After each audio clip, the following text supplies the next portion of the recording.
Hello guys, क्या आपको भी ऐसा बैकग्राउंड लाना है गेम में अपने?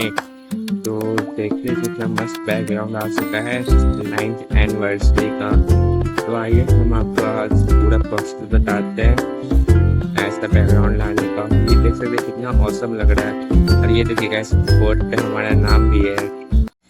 बस यहाँ पे एक 9 लिखा होगा, उस पर आपको क्लिक करना है। क्लिक करने के बाद यहाँ देख सकते हैं गाइस, हमारा इंटरफेस खुल चुका है। आप ऑप्शन में आते ये देख सकते हैं गाइस। अब आप आगे सकते हैं और ये देखिए गाइस, हमारा बोर्ड पर नाम भी लिखा हुआ है। देख सकते हैं गाइस अच्छे से कि आपको भी ऐसा नाम लिखवाना है बोर्ड पर, तो आपको ये चैलेंज कंप्लीट करना पड़ेगा।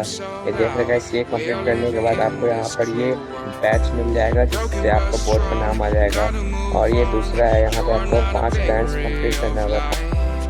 5 बैंड्स कंप्लीट होने के बाद आपको ये बैच भी मिल जाएगा। तो गाइस, वीडियो पसंद आया तो वीडियो को लाइक करना, सब्सक्राइब करना मत भूलना।